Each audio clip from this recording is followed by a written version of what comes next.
Welcome to Trading the Tape. Big week ahead of us. We got interest rate decisions this week, major catalyst, alongside some more news and a few red folders. Earnings week, we got Microsoft, Alphabet, Apple, Amazon, Meta, all big names. The market's going to see some heavy movements this week, guys. Here we got gold on the charts, but let's start with the folder events. Monday, we have nothing in store. Same thing for Tuesday, consumer confidence, but Wednesday's the big one. Wednesday, we have FOMC deciding the interest rates, which is going to make a huge difference as to where price goes, and we're going to figure out how and what levels they're going to go to and make sure that we can extract as much money out of this market as possible. Anything else going on? Thursday, nothing. Friday, similar, no real red folders. Nothing really to worry about except for the core PCE on Thursday. Again, the major catalyst will be Wednesday. Followed on Wednesday, we have Microsoft earnings. We also have Meta earnings. Thursday, we have Apple and Amazon. Again, those will make a big difference for equities, like we seen last week. Alphabet had pretty strong earnings, yet they decided to use it as a liquidity trap, dumping on everybody as they usually do. You can't really rely on the news, so that's why we trade the tape. We also have gold. What's going to be in store for gold? Big name, big catalyst. We hit the head and shoulder pattern there on June. Which exact date was that? Let me find it here. Sorry, guys.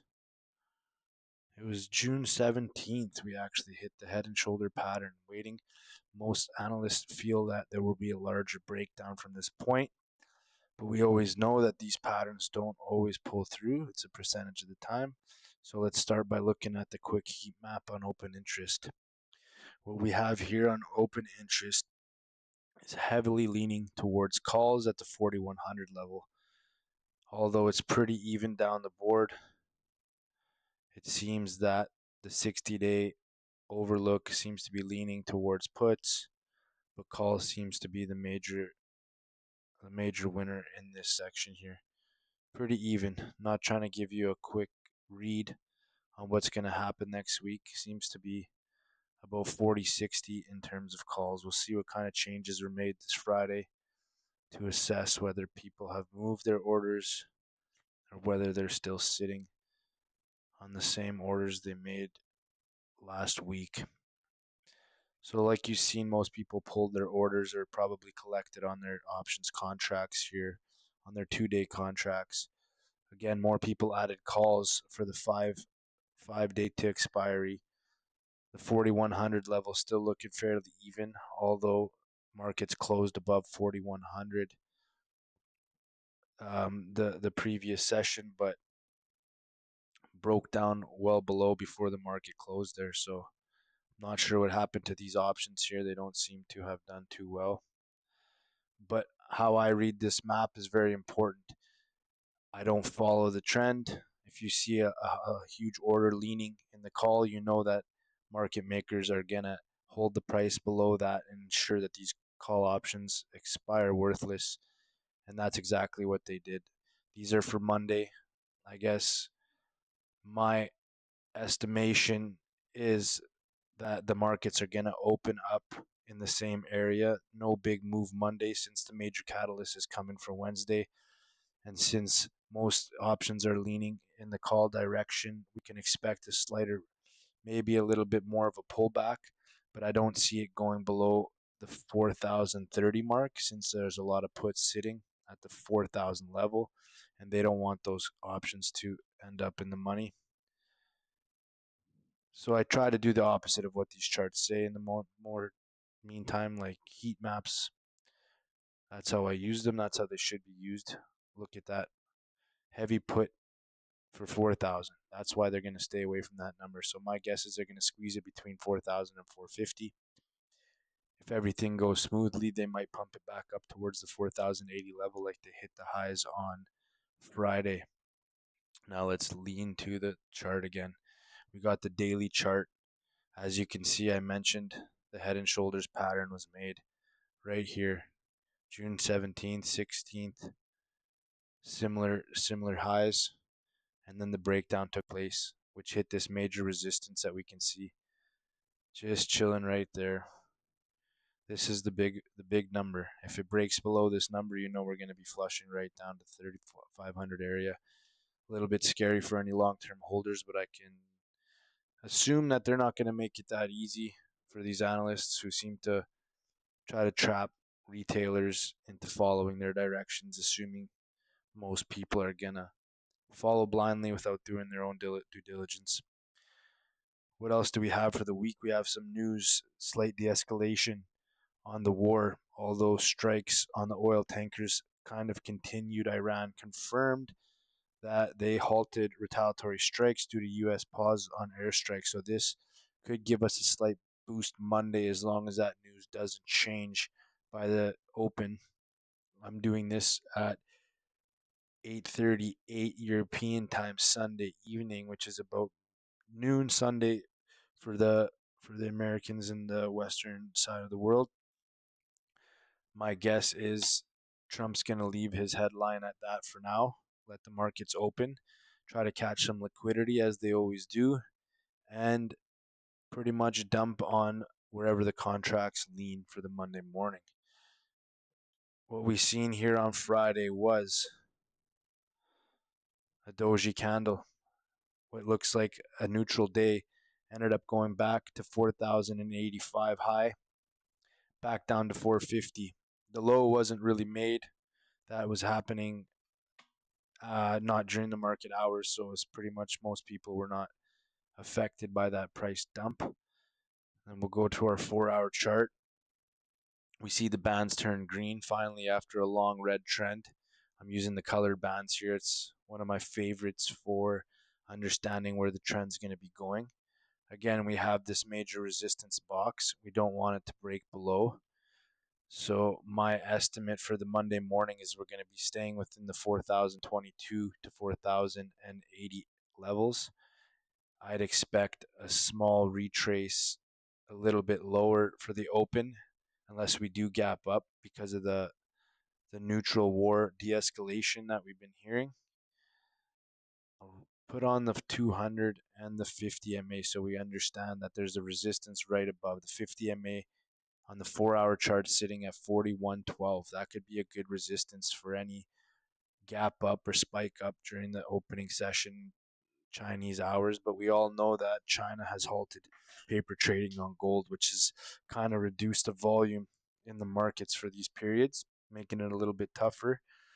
You know that an empty order book is never a good time since open interest is actually at historical lows from 2009. They're actually pretty much at their lowest since, which is alarming and easy for market makers to spike the price $100 during a session, which has happened quite often in the past 2 months since Mr. Warsh has hit office. It's been kind of a sketchy ride. Participation has been reducing, but I hope that with the interest rate decisions this Wednesday, that changes slightly and we can get some volatility to be able to sit safe in this and actually pick up a trend for a short period of time. Again, I'm mostly scalping shorter term time frames, but I like to paint the picture on the larger term time frames. What we have here is the bands turn green, and what I know about the bands is that from a directional change, they don't immediately switch and turn green for the good. So they'll turn green, red, maybe green again here and continue, or back to red and down, depending on the overall direction from the interest rate hikes. What do you expect from the interest rate hikes? Well, we can expect if the interest rates go down, we're going to expect gold to get a good push up. Along with Euro USD, DXY should be going down, and equities will get a nice spike with that. And for the opposite, we should be seeing if interest rates do go up, gold's going to get the flush that everybody's been waiting for. But again, I don't see them do that without spiking, grabbing some liquidity on the way up, and punishing those buyers who choose to click the button. As they always do, they never go down from down or up from up these days. They're all about extracting our money and doing it ruthlessly. As you've been seeing, the charts have changed dramatically since Trump's been in office, and for any long-term traders, they know that it's been quite a unique time on these charts. For me as well, it's been quite the time, but I've still managed to find a pretty steady flow in order to extract as much money, and all that for me happens on the lower time frames. So again, on the hour, showing the exact same picture. I'm going to remove, we see we just broke above the 200, only to come tap it again, which is never a good sign. If it breaks below the 200, you can expect the lower push to 420, then to about 4,000. I would say I don't see it breaking the 4,000 level. Like I mentioned, the open interest on the options show a lot of heavy sellers at the 4,000 level. They might want to catch those orders, so that would be incentive for them to bring the price there, but I don't see them holding the price there for too long. So expect a large wick right back up when they trap those buyers and holding them in this range, if not spiking way up and finally breaking above the 4,160 level to 4,200 if we're actually moving for the full run. That would be exciting. That would be beneficial for a lot of people speculating that the price is dumped and have been stockpiling their gold for the past few years. Let's go down to the 15-minute, and this is where I start getting my trade ideas from.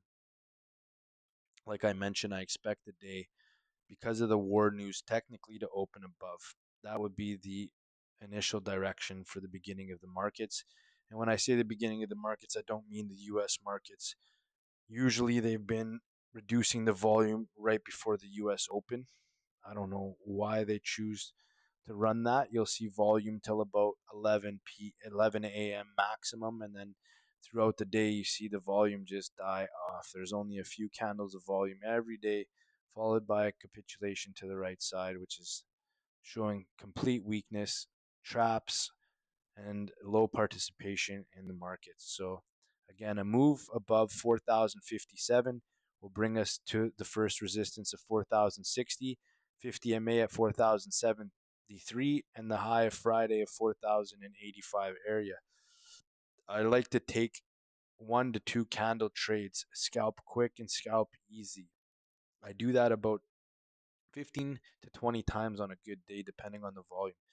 I don't like to play short, choppy candles. It doesn't give enough range to scalp enough. But once you get this larger volume play, it gives you incentive to try to get a mean reversion pattern, something like this, hitting the resistance. You know there'll be an initial bounce, maybe not a full bounce, but the initial bounce, you ride that candle, you can make a decent RR on that quick trade with a stop just below it. Makes it very easy and very quick and no commitment, because I know that any expectations become a trader's enemy fairly quickly, and nobody likes to do that. Get caught in these traps that they've been setting, and the traps have been fairly frequent these days, very hard to deal with. I know a lot of people with their old strategies I used to have had to switch through them, done a lot of back testing to make sure that I came up with an actual winning strategy, since about every 3 months something would change. My winning strategy would get hunted down because these markets do not like paying out. So they're always setting their algorithms to hunt and trap any winning strategies. According to the math, about 75% of people do lose their money in the market. So it's actually quite a bit less people trading profitably than you think. So it makes it very easy for these algorithms to trap you and to hunt your specific trades, because at no specific time are many people taking the exact same trade, which makes you kind of a lone wolf in an empty market. And I don't see the market picking back up until after the summer's over. Seems like the summer hours are usually dead season, along with all the uncertainty. All the larger institutions have pulled their bids. They haven't really been sitting inside the market holding cash, waiting for better times, and we can't blame them for that one.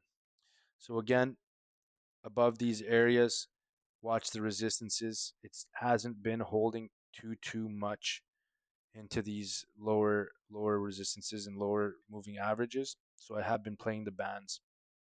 been much easier to play the band. So the first resistance you'll see at 460, I wouldn't ride a candle past that. Usually you'll see a rejection real quick. If not, it runs right through, which is always a good sign. But be careful for that wick to close back below that band. That will ensure that you are not trending upwards, and the initial direction will come back and push the price back to where it began for a lower.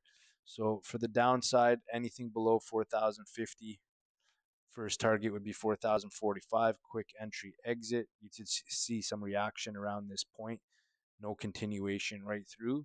And then depending on what time it is in the trading day, anything between 9:30 and 11, you can see some larger candles taking place, which is a little bit funner for me to trade. And then after 11 to 12, you'll just see these tiny little trickle candles, which is very difficult. What these candles usually represent, from my experience, and I've been on these charts quite often, is they're just waiting for somebody to click a button. So you'll see it react on any sort of trade. It'll usually push in the opposite direction as soon as a bid gets thrown into the order book. You can also play the fib sequences. They work better on the larger time frame, but if you check here quickly, for instance, you had this run here. 618 fib used to be the number, but on these lower time frames, zero point 0.5 fib has been the reaction point quite a few times on the shorter time frames over the past few weeks and maybe even the months.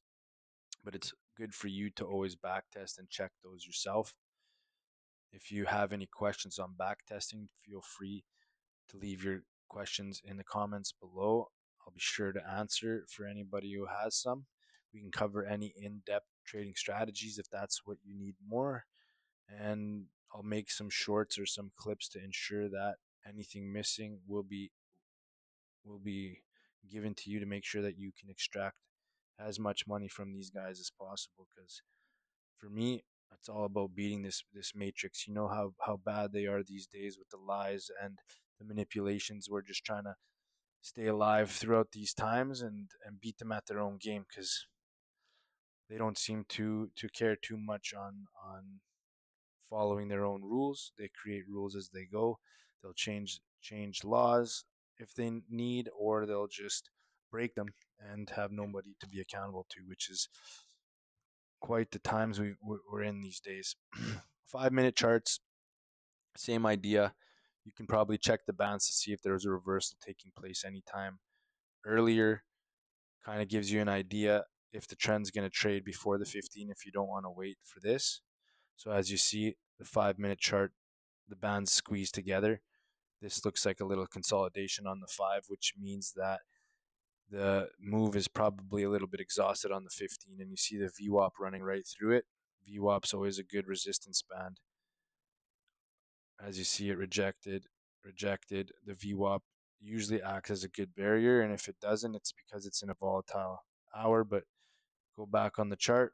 VWAP's very helpful for understanding where the weighted moving average price is sitting, and it has worked fairly well as a reaction point for most incidences. But like I mentioned, any volatility, as you've seen these charts, massive impulse and parabolic candles have been coming out of nowhere. These guys do not want you to take your money with you home. So they will give that impulse and parabolic candle when the order book gets the thickest. When they see a stack of orders and everybody thinks it's going their way, bam, expect a ridiculous candle, a big flush, huge wicks. Probably, not probably, I've actually checked the stats. This has been the largest manipulation year, and candles like that have been taking place the most in history on any of these charts. The what they tried to blame is the high frequency algorithm trading bots that caused this and price discovery, but reality, we know it's just because with these bots, most of these traders have found loopholes on how to extract money. Nobody's making decisions based on the bullshit news they've been given, and it's making it tough for them. So how do they do that? They decouple from any price action. They decouple from any reality of the fundamentals and the news. They release news to throw you off in case you're still expecting them to give you a warning. And if you are, you're being extremely naive. They'll never give you a warning. The warning will always be a trap. And if it isn't, it's because most people already know it's a trap. And that's where the orders were leaning. But always expect the price to go against the obvious move. And right now, with so little traders, the obvious move isn't so obvious anymore. We have the fib traders, we have the box breakout traders, we have the mean reversion traders, which is kind of difficult to trade unless you're doing it on extremely short time frame for short holds, like I like to do. But most of these strategies have been smashed around, impossible to trade, very difficult. The best way to trade is find the liquidity. If you know where the liquidity lies, that's where you know that they're hunting for. That's where you know that people will psychologically end up picking up their orders or exiting their orders. Their main goal is always to flush these orders out, hit their stop losses, which causes these massive parabolic runs that have been taking place pretty much without reason throughout this time. But as I said, most analysts still believe the overall trend is still going down. They believe 36 to 3,500 is the end price. Some say lower, but again, as soon as they start screaming that all over the internet, that's exactly why the price will not get there. It would make it too easy for them, and it would make it a lot harder for the algorithms to liquidate us if they're just following basic trends. So that's what we got for this week. I'm expecting interest rates to not go up. Trump won't let that happen. He's made it very clear, and he's placed Warsh in that position specifically for that reason. It's been 50-50 with the Fed members. None of them are agreeing. They're not trying to give any hints to anything, which is pretty much what Warsh was campaigning on to ensure that forward looking is no longer a thing, not giving anyone any heads up on where the Fed decides to bring the economy, because for some reason that doesn't help the overall results or the outcome of how the economy ends up. So due to that, that's more uncertainty, makes it much harder. Not like when Powell was in, we could understand that Powell would make a commitment to not raising those rates, or at least hint that he knows exactly why or when he will be doing it, which has not been the case anymore. FedWarsh has made it clear that he will not be giving us a hint or a heads up. And like I mentioned now, the Fed members are 50-50 on both sides, arguing whether to raise or lower the rates. But again, I'm guessing that they're either going to hold them steady or, very unlikely, maybe lower them 0.25%. But again, that's less likely because of the way the economy is going. That would be kind of detrimental to the current situation and the energy shock and everything that's actually going on. The best result they can probably come up with would be holding the rate steady. I can give you a quick rundown as well on SPY and QQQ. Give you the quick daily levels just so you understand what might be happening on the open. Also, the price action for these will help you understand whether these interest rates will go up or down. As you can see here, there's been a lot of gaps. Every day is a gap, gap, gap. That's all you get to see. Last week's Alphabet, Google earnings came in super strong. What did they do with that information? They dumped the markets, leaving a nice gap here between 474 and 742, sorry, and 747. So anything below 737, we can see a move lower, probably coming near the 730 area. Anything over this area, you can see the band here has a resistance at 743 on the 4 hour. We're going to probably filling that gap to 746, and then coming near the old high of 749 from the previous sessions. QQQ has a bit of a different story. It didn't consolidate. It actually took a little bit of a run down after the gap down on Thursday from those earnings. Again, it doesn't really make sense why earnings from Google would dump the market when they were so strong, but that's just how they work, and that's how it's been working for some time now. So don't be shocked. And again, do not rely on the bullshit they're feeding you on these mainstream medias. That's why we're here. That's why Trading the Tape has just started a channel, because I want to make sure that you guys learn how to extract from this market as I do every day. Trust nobody, trust nothing. Trust the charts, trust the short-term time frames. Take your profits and don't commit, because they are just waiting for those order books to pile up to take your money as quickly as possible. QQQ below 682 is a bigger story. You can see that this is a major resistance that it just broke below all the way from June 9th. So that gives you a bit of an issue. Huge open area for QQQ to come run down. And the levels that I have are 676 below this, then 664. And then if we go below that, 642, and then the huge resistance from all of January. I don't see it making it quite that low unless there's a parabolic run down or some catastrophic news, which could be these interest rates after all. We know Trump starts and ends the war every Friday and Monday, so we can't really rely on that bullshit, but the tweets have been actually moving the markets in any logical sense has ever moved the markets in quite some time. So we kind of rely on his nonsense, double check to see if Iran's confirming the shit he's saying. And for the most part, Iran isn't confirming it, but this time they actually have, halting the retaliatory strikes, which is good news for the short term. But we know how they need this war to keep going for whatever reason that are unknown to a lot of us.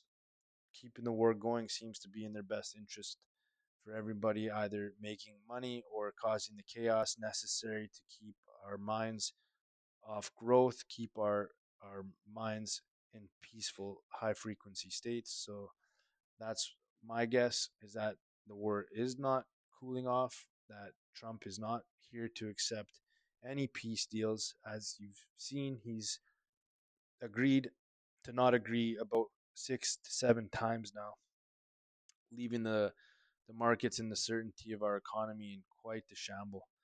So again, QQQ not looking good, but because it's at this major resistance, I don't see it just taking a spill below Monday. If anything, the gap will be upwards towards 696 area, potentially 693. Anything above that will be filling the gap to 705. Those are the daily levels. That's what you need to pay attention to.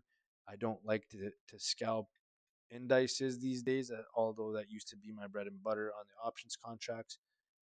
But overall, that's where the market's going. Expect a nice run up from gold if interest rates drop.